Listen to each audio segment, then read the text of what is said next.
Let me share with you a few examples of deposits and withdrawals into the emotional bank account. The first and most important deposit, kindness and courtesy. The opposite, of course, would be unkindness and discourtesy. A second deposit, make and keep promises. The opposite of that is don't make promises, or make them and break them. To make and keep a promise essentially lets the other person know you can be counted upon. You're dependable. You will come through.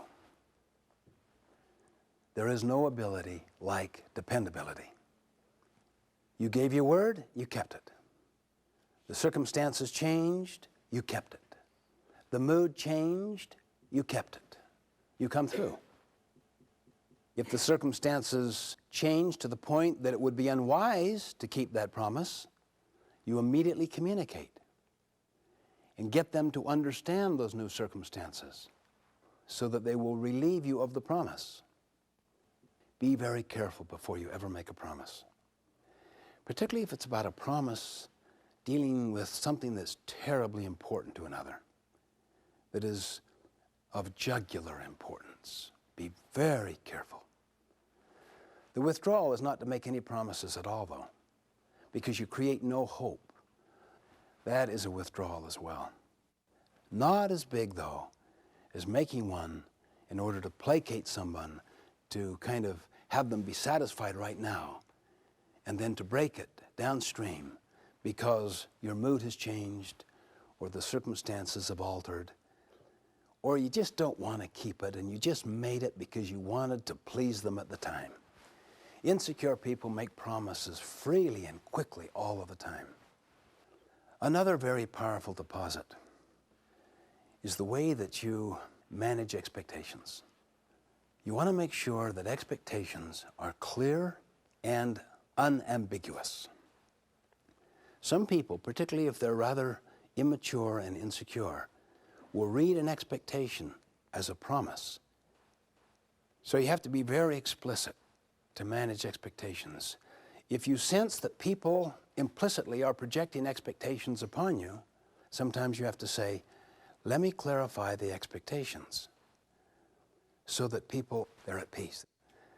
The withdrawal is to have unclear expectations, unidentified expectations, ambiguous expectations, unacknowledged expectations that lie implicit inside people.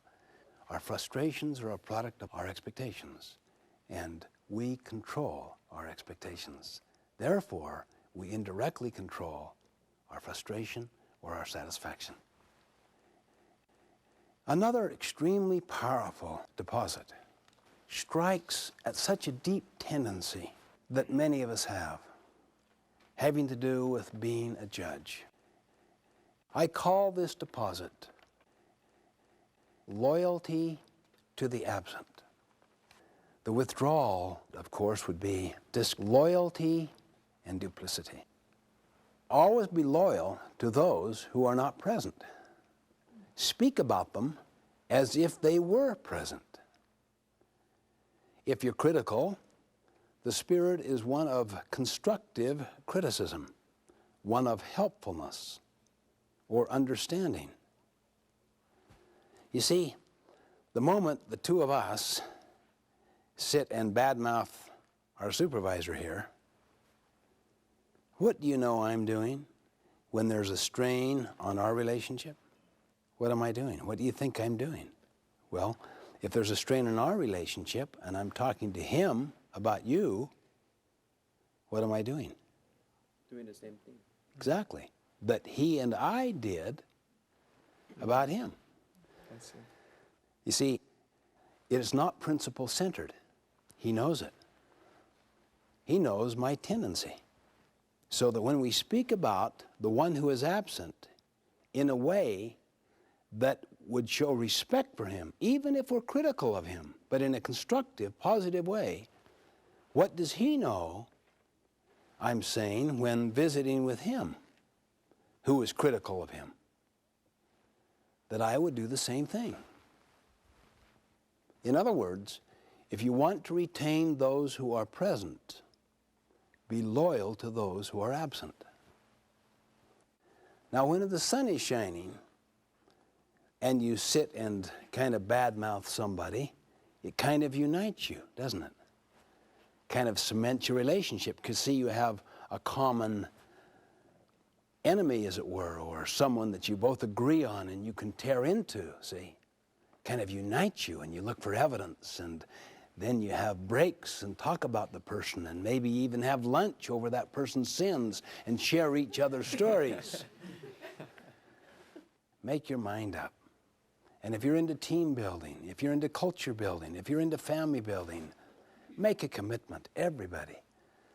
If there's any difficulty with another person, what do? Go directly to the person. You don't talk behind their back.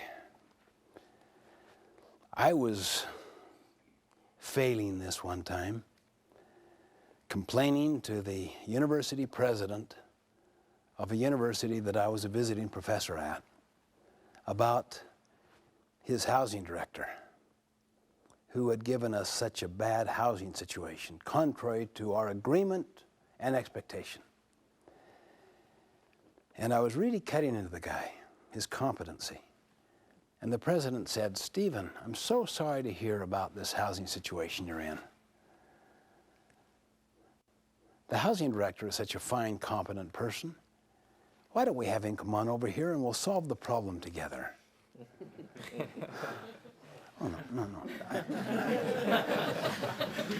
I don't want to be involved. See, I didn't say that because that would be obviously so irresponsible. But, that's how I felt inside. Oh, I don't want to talk to him. I want to talk about him. This president, he just was matter of fact and pleasant, and as the gentleman was coming across campus to the president's office, I was going through this internal dialogue. What have I got myself into now? I'm probably responsible for part of the miscommunication. Maybe we got what was agreed. I don't know what the situation is. Honestly, I was so humbled. By the time he arrived there, how are you? Good to see you. The president could see my duplicity. 10 minutes before, what incompetence. There's just no carry through with the original commitment. And how are you? A double-minded person is unstable in all his ways. Duplicity. Another major deposit. If you blow any of the above, learn to apologize. The withdrawal is pride. Learn to apologize. I was wrong. That was unkind. I saw my son the other day cutting into his little sister for cleaning up his desk. He had it all organized to do his project. Took him a long time. She came in intending to help her brother and organizes it and cleans it up for him. She thought that was a deposit. See, to him it was a withdrawal. He starts really laying into her, and in the middle of his criticism, he caught himself. Oh, I shouldn't take my frustrations out on you. I'm sorry. I know you meant well. And I watched that and I thought, that takes real presence. That takes real maturity, real respect, a lot of personal security, that he can, in the middle of his anger, take control over it. The ability to apologize, to forget and forgive, to let go of resentment, one of the most liberating and freeing things possible. But it's also an enormous deposit to another person.